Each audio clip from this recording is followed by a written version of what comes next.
Hello friends!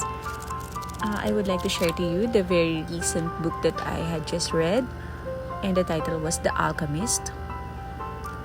It makes me really do this thing, like sharing you something that I wanted to share.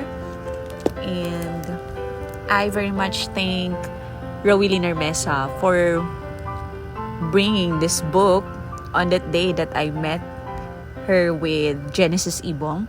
So thank you very much, Rowilyn. And check this out, guys.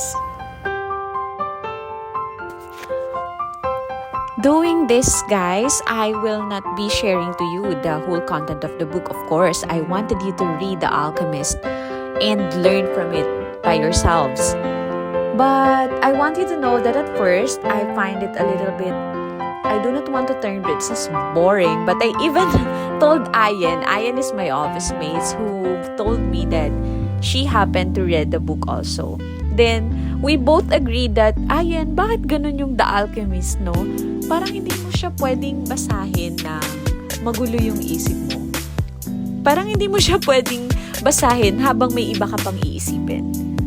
And we both burst into laughters. Kasi parang sabi nga namin, oo nga no, hindi mo siya pwedeng basahin ng basta-basta lang, na basta gusto mo na lang magbasa. No, you must have a deeper understanding about things for you to really understand what's the message of this, The Alchemist. That's why salute to you, Rowilyn Armesa. And then I started turning the page. It's like June 4. Upon reading the foreword, I started going to Shopee and bought the other 4 books. And then when it arrived, they told me that they wanted to borrow it. I bought the books like Atomic Habits, The Monk Who Sold His Ferrari. It was the first choice of me. I was about to read this book. Unfortunately, Rowilyn lent it to Genesis Ibong, and I was left with a copy of The Alchemist, and of course, which I did not regret reading. When I was on the 1/3 of this book, I even had a long drive to Baguio. I even brought the book with me because I thought I'll be sitting somewhere near in Baguio or somewhere in Baguio wherein I can really relax and read the book. But then, I just went there and did not even turn pages. I just went there for a long drive and come back home for a long drive again.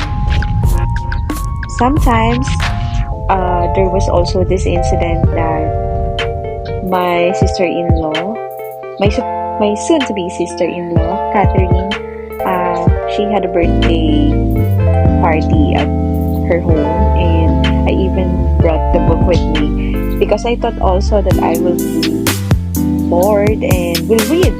But then I did not even turn the pages again. There was those incidents in my life where I am bringing the book and I am not reading it. I just happen to be so happy bringing this book with me. Reading this story makes me really fonder, and it makes me think. And as for my favorite part of this book is when the little boy asked the alchemist, "Why do we always have to listen to our hearts?" The boy asked. The alchemist said, "Because wherever your heart is, that is where you'll find your treasure."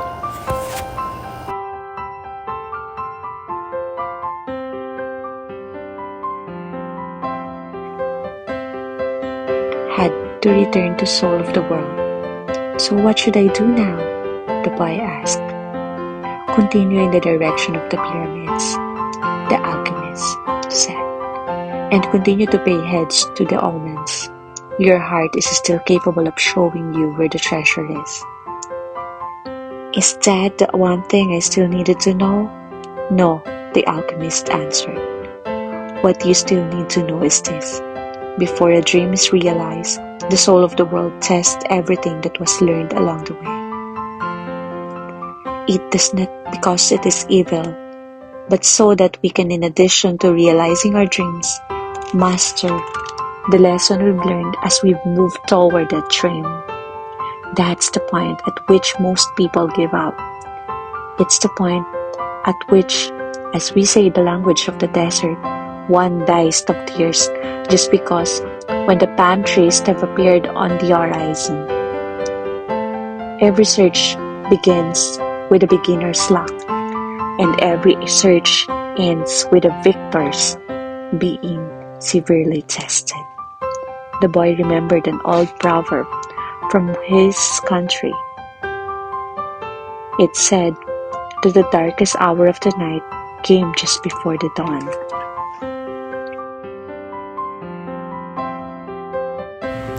Dear friends, The Alchemist is such a great book, and I hope that you will enjoy reading it like I did. Thank you.